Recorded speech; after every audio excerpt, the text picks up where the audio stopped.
Thank you. Thank you, Councillor. Next on my speakers list is Councillor Murdoch. Thank you, Mr. Mayor. I don't have a question for you, Mr. Parks or Mr. Ferguson. Yeah, please feel free. Thank you. Thank you for coming up to answer our questions.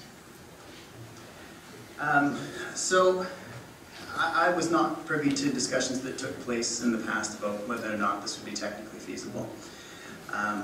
The size of pipe that would be required to convey material back and forth, I can only go on what I've been told. It sounds like it would be a large undertaking that would be cutting into the earth to move an awful lot of material, probably pumping it an awful long distance. Whether or not that presents a technical limitation on the site, I don't know. I mean, it seems like the constraint there is the same as it would be if we put it at the Public Works yard, for example. What I do know, and what we've been asked to consider as a council, is where we think it would be technically feasible and appropriate to locate a site. If somebody came up to me 10, 15 years from now, when this thing was done, and said, that site out on Watkis Way where you put the secondary treatment plant, in a rural area next to the hospital, was there really no other location you could have thought of that could have gone? It's probably convenient because it's out of sight. It's convenient because there aren't a lot of folks, well, at least to the east of it, there are some to the west, that are going to be particularly adamant that it shouldn't go there. It definitely presents an opportunity for resource recovery in close proximity with the hospital in that location. But I also know that a lot of the sites that did get the check mark from Saanich, when you look at the map, are in the core, in reasonable proximity to an area where it's going to have quick access to the infrastructure, where you put the wastewater if it needed to go out. Well, it will need to go out somewhere. And it has the opportunity for resource recovery in those locations as well, probably at a reduced cost because of the logistics of putting the pipes in the ground. But the big hurdle for me is the rural nature, the ALR designation on the property. I can certainly appreciate the gesture that is using some of that energy to fuel greenhouses to grow vegetables locally. I think that that is an excellent gesture towards the agricultural land reserve designation on the property. But what message does it send if this council says, yeah, we're prepared to consider a plant on an ALR property in this location? It says that Saanich wants to open up the ALR for that option. And I'm not convinced that we've exhausted all opportunities within the core where it is in closer proximity to its potential for resource recovery and existing infrastructure, where we could save some of the technical costs of putting those pipes in the ground. So I'm not quite prepared to send the message that we're going to open up our agricultural land or rural lands for that use. So for that reason, I won't be supportive. Councillor Haynes?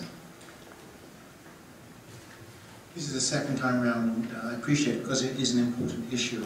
I understand from Councillor Derman the point about the size of the pipes, and just as a point of clarification from my mind, as I understood it, the pipes are not the size that I was briefed at one time by Satira, where they pump up the entire amount from down by the coast in Victoria. Because what this proposal has is the interception of the flow before it gets down there. So it intercepts the flow before it gets into Victoria and takes it across to Watkis from the east, and it intercepts it from the west. So the total volume is significantly reduced. And that's how I began to understand that the piping costs do not involve some 8-foot pipe where we might use as an alternate route for smart cars. So I think on that point, the technical aspects, we're debating them here. It would be better if they were looked at by a technically expert committee. Councillor Murdoch's point about ALR, I do understand that. And the message wouldn't be from council at the end of the day. The message would be by our residents to decide, do they think this is a viable and useful opportunity? And the idea of turning non-agriculturally productive land into 10 acres of greenhouses can provide some food security. located near a plant that provides water. I was just on a tour with the area, Peninsula Area Agricultural Commission, and some of the farmers there are having to let their soy crops die and their lentil crops die because they cannot afford the water, even at the rates from the CRD that are discounted for agricultural purposes. So here is an opportunity to look at those things, and I would urge Council to let our residents consider this and give us their feedback. Thank you. Thank you. Any more speakers? Okay, I'll speak in favor of this motion, and I'll just read from some notes here that I've made as I've gone along here. I'm very mindful of my concerns that my councillors have. Councillor Bryce raised a concern that it is ALR land. And when I look at the lot itself, it is a tree lot. There are currently trees on the lot, and the proposal is to put a greenhouse on the lot to turn essentially trees into small greens, or whatever that is. That to me seems like a good agricultural use. Whether or not this is technically feasible, and we'll get down that road, I think if we don't support this at this stage, we're never going to find out that answer. But we are dealing with trees on this property. This is a property that has not been considered before. It's a new property, and it's a tree property. The comment that Councillor Sanders made before about expanding the urban containment boundary, this is a very interesting issue, because for me, when it comes to expanding the urban containment boundary, this is not a question for Council. It's a question for the public to decide this. Council can decide to put this forward, and then it's up to the public to decide. That speaks to me as part of the greater process of allowing the public input in this, and allowing them to help make the choice on how we do sewage treatment. It is, in fact, a requirement of the Community Charter and the Local Government Act that we have an open mind and allow these things to go forward so that we can weigh the opinions. So I'm very concerned that we're not willing to expand the urban containment boundary and use it as a reason that we're not going to consider this. This is a matter for the public to decide. It's actually not a matter for Council. The Agricultural Land Commission was brought up earlier, and what it does is it exists not to have a stranglehold on properties in the ALR, but to consider properties on a case-by-case basis on their merits, whether or not they should come out of the ALR. Certainly a lot of properties have come out of the ALR over the years, and I'm sure we will see many more at Council here in the future that may come out of the ALR. So I don't see that as a hurdle for me. Certainly we are looking at unproductive land in some capacity. I'm still not sure about the piping, and certainly the proposals that have come before in the past. This is a new proposal and has not been looked at by CRD engineers. I'm not qualified to look at it. It's been presented by an engineer. The engineer thinks it's technically feasible, and I think the public deserves an opportunity to see the CRD engineers compare this to the other sites. Councillor Murdoch earlier stated that he was concerned that we hadn't exhausted all opportunities. But if we do exhaust the opportunities, and this is an opportunity that turns out to be a lower cost, better value, future-proof opportunity, we will actually have lost the chance, because the CRD has set a deadline for this application. So it's either in now for consideration, or it's out. It simply cannot be looked at later. And for me, I feel that we need to look at all of the opportunities as early as possible, and not make a decision at this council table, because we are laymen here. We are not experts in sewage treatment. Many of us here have not sat at the CRD board at all, and attended very few CRD meetings. And so we aren't experts, and I think it would be in our best support of the residents, and for me, the future of this region, to forward a property like this, just simply for consideration. We're not talking about rezoning the property, we're not talking about changing the boundaries yet. We're simply forwarding it as a concept, idea, to be looked at like anything else. So for me, the opportunity to have this examined really rests with the public, and I believe the public should have every opportunity to look at this. And therefore I am very supportive and willing to send this to the CRD as part of the public process that exists, that will have these sites evaluated rigorously, and hopefully we will use that knowledge to get to a solution that is optimal for this region. So if there's no more discussion, Councillor Plant? Thank you, Mr. Mayor. Throughout the evening, people have referred to things that I considered to be perhaps in camera and not for the general. So I didn't say necessarily what I wanted to say in its entirety because I didn't want to broach that, and as a rookie, didn't want to overstep boundaries. But it's now clear to the public, you've seen that parks went forward, right? And we didn't ask the general public at that time, how would you feel about parks going forward? We just assumed we made that decision for them. And the public came out very loud and clear and said, no, we don't want it on parks. And I respect that. I think to not send this down is a mistake of, yet again, assuming we know best. And I hope that, I mean, if it does go forward, and I would ask you to please reconsider, those of you who have spoken the way you have, that you should be the person leading the charge at the public consultation saying no for this very reason. You have that opportunity as a councillor, as a resident. I think to prevent it from going down tonight, I've talked to so many people on the streets, they're open to new ways of doing things. So I speak about the parks comment because we made that choice to send park sites down without asking the public. So thank you very much. Thank you, Councillor German. Thank you, Mr. Mayor. As I mentioned, this is a difficult one, and one of the reasons it's a difficult one is we're not just being offered a site.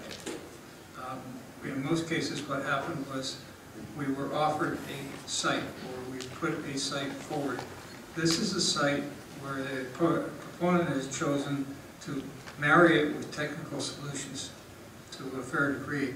So it becomes very, very difficult for the public to compare the merits of this site to other sites, which, as Councillor Murdoch has pointed out, would have lots of opportunities for resource recovery and other things. But we haven't made that marriage of things down at the CRD yet. We are looking at it simply as a potential site, and that involves proximity, infrastructure, all the kinds of things we looked at before. And in this case, there are concerns that it doesn't meet those particularly well. Then you can put technology on it, but you can put technology on a lot of the other sites also. So you're looking at a proposal that the proponent has chosen to flesh out considerably in comparison to proposals that are just sites where there's a variety of technologies that have been put forward that could go on those sites. It becomes very difficult to make that comparison. So I'm looking at this, trying to look at it just as a site involving the pumping and the remoteness and all those things. It is not central in what we are doing. It is central within the CRD. We're not dealing with the CRD. We're dealing with the core area. And it's not particularly central to the bulk of the flows in the core area. Thank you. Thank you, Councillor German. I do think it is important that we do look at it as simply a site, but as we do not have a comparison criteria for any of the other sites at this moment, it's just a piece of land. We have seen a presentation here that shows some capabilities for the site, but we haven't looked at other sites. But as a site on its own, I don't think we should be prejudicing it by the fact that we know more about the site than we know about the other sites. I think it should be allowed to stand. Councillor Plant? Thank you, Mr. Mayor. Before I make my vote, I think I'd like to ask the proponent if we are able to learn from you. Are you stuck to one particular methodology, or is it rather, this is a gift horse that you're saying, here's a potential site, we are open to working with the CRD to find the best solution, which might be a distributed model. You've come forward with a very, very specific plan, and that's not what we've seen thus far. So are you stuck to that plan, or are you open to doing things, are you open to not negotiating, but determining what will be the best? Maybe it is this distributed west side option. Yeah, actually, we need to look at optimizing the site itself. We need to look at the aspect of whether there would be some advantages from distributing treatment in different locations. We need to look at the pumping. I've talked about that to some degree. But certainly, when I look at the technologies that could be utilized on this site lends itself basically to any technology that's available to us now. So we could look at an optimized solution for both the collection the pumping and the treatment and the discharge. And you got to remember too that when we look at the level of treatment that we're talking about, it is a high level of treatment with extremely good beneficial use of the byproducts. So I'd like to do a supplemental to make things simpler for me. I'd like to bear down. Is the offer from the owner, you can have my solution, or I will work with any solution you come forward with? it's the latter. Thank you very much. Thank you. If I could just ask for clarification. Mr. Ferguson, could you come back? Sorry. So if the CRD, for example, were to put a site somewhere else in the system, such as Ogden Point or Clover Point or one of these locations, there would be a lot less flow heading to this proposed site, correct? Exactly. If you were to intercept flows and put less volume to this site, you would have to revisit what you're doing. It doesn't discount it as a candidate site because of lower flows. And what we need to do is we need to understand how to optimize a regional solution. And as you're suggesting, if it were to split it into different flows, different treatment trains, those are the things we would look at on a technical basis, which I welcome dealing with the CRD technical staff on.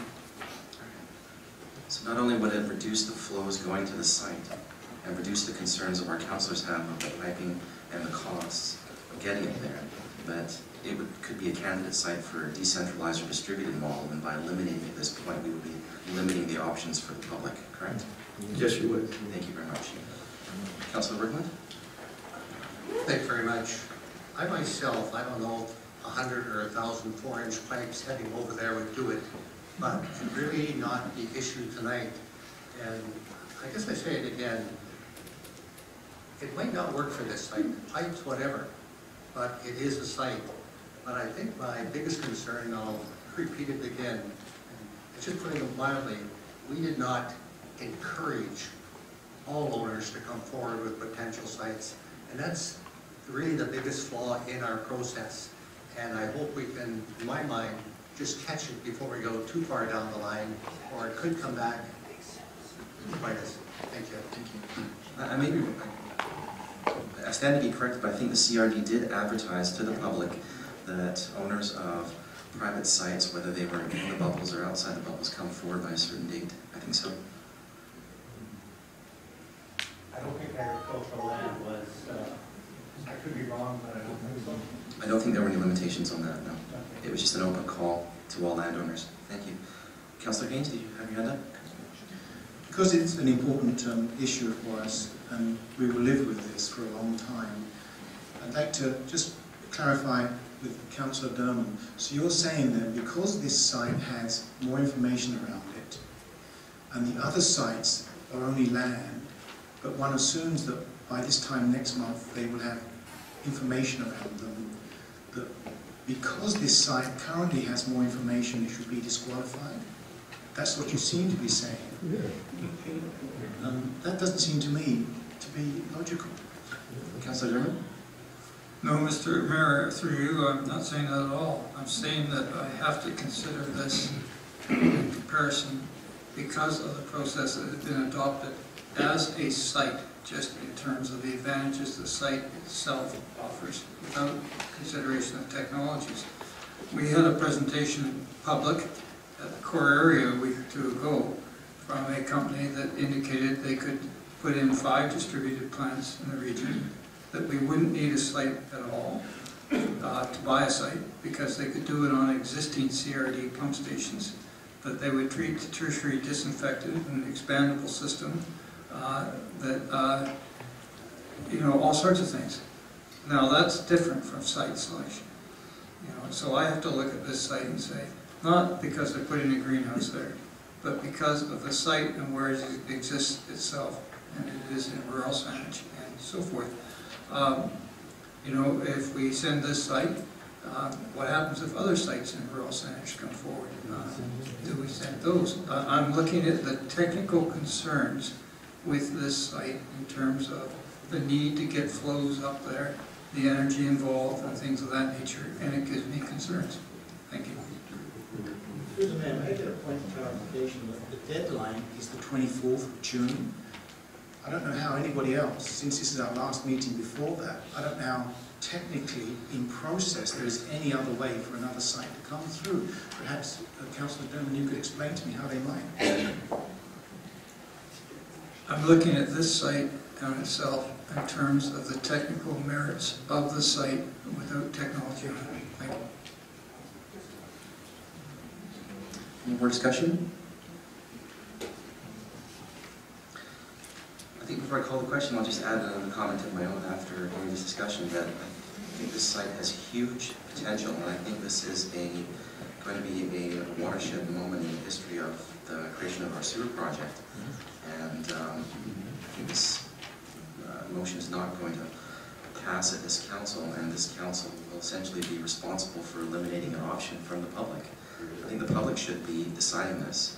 The technical expertise of the CRD should be looking at it. It should simply be looked at as any other site. And if it's not the best site, out it goes. And if we decide later, with public input, on whether this should go into ALR or not, and we should engage with the ALC, whether or not it should come out, and whether we should decide whether or not it fits within our OCP and urban containment boundary, those are all questions for the public. And for me, my mandate and my duty as a councillor to have an open mind and allow things to come forward for proper consideration and not to predetermine the value of something long before we've actually looked at it in detail, I think we'll be doing a grand disservice for the public. So I'd just like to state that for the record as my own opinion. So with that, I'll call the question in favor of Councillor Plant's motion. All in favor? Councillor Haynes, Plant, Wertland, and myself. Opposed? Councillors Brownoff, Derman, Bryce, Sanders, and Murdoch. The motion fails.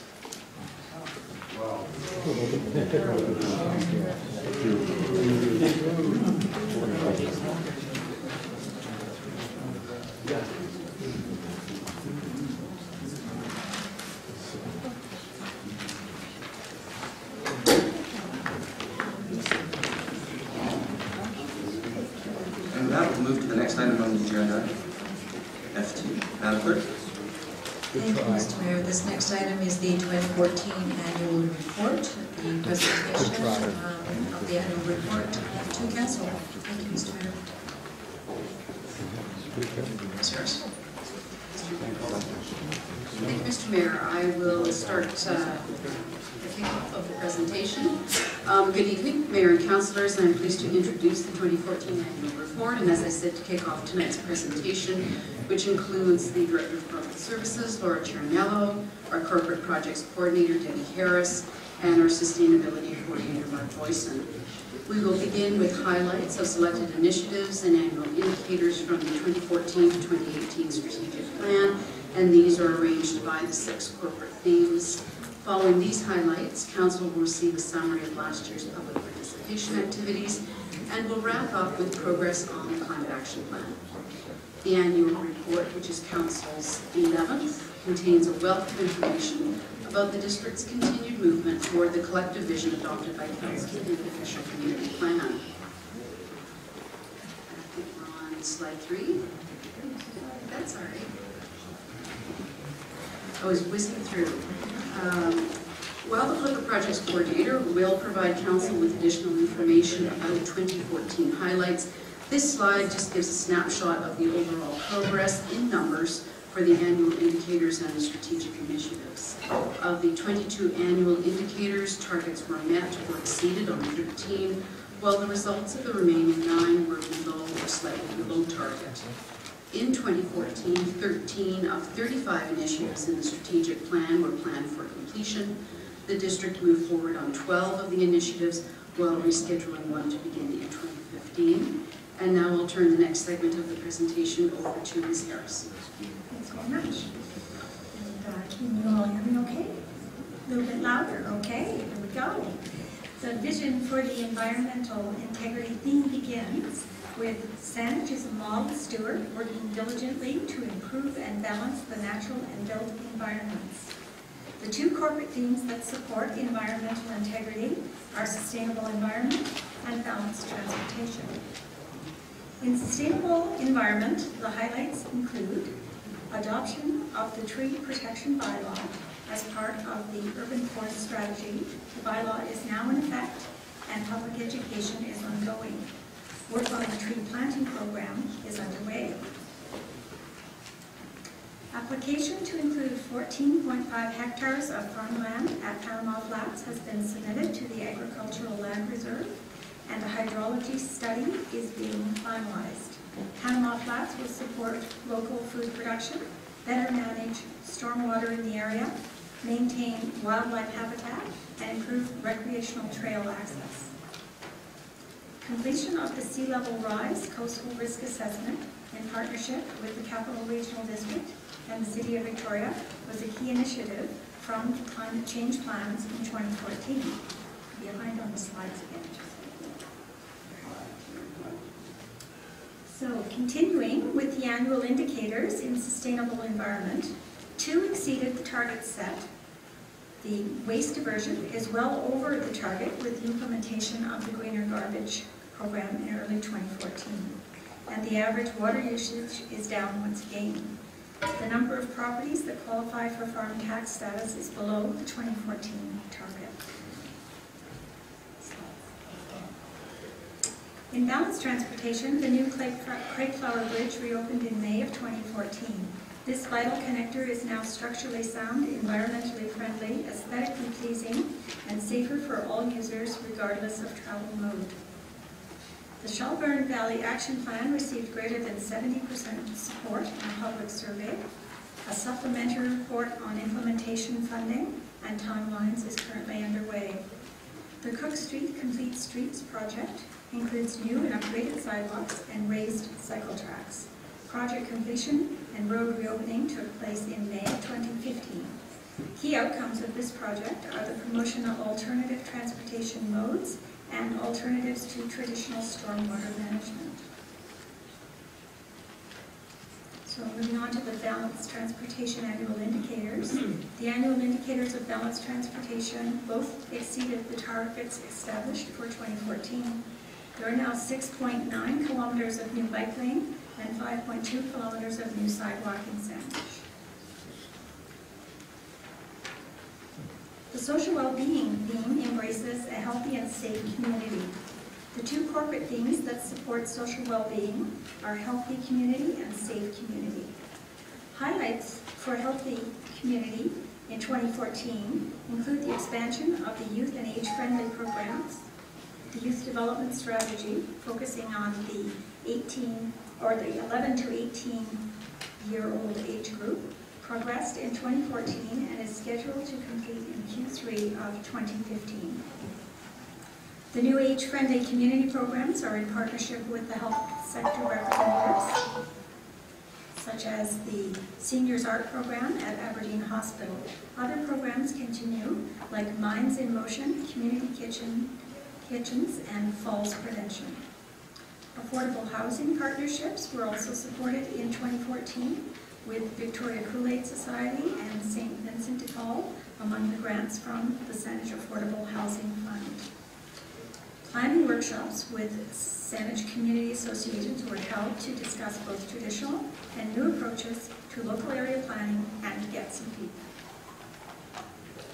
Annual indicators in healthy community are all but one were slightly below the target set. Social and affordable housing units, properties within 500 meters of parks, and within centers or villages have remained relatively constant for the past 3 years. Placing the development where access to multiple bus routes is available remains a priority. Safe community key initiatives include the emergency preparedness programs, which were delivered through 68 community presentations that provided more than 2,000 citizens personal preparedness information and handbooks. Emergency communications capabilities were increased with a communications plan to provide timely and accessible public communications in the event of a major event or disaster. Police engagement activities through the Block Watch and Business Watch programs were active in 2014. Youth and senior engagement programs were also carried out, and the police mascot named Ace attended a number of diversity and cultural events. Safe community indicators, all but 2 of the 5 annual indicators for safe community are positive. The break and enter rate, the vehicle collisions involving a pedestrian, and collisions involving only vehicles have exceeded the target set. The number of citizens attending neighborhood emergency preparedness presentations has continued to increase each year since 2012. While the annual target for vehicle collisions involving bicycles remains at less than 60, we continue to see fluctuations in this area.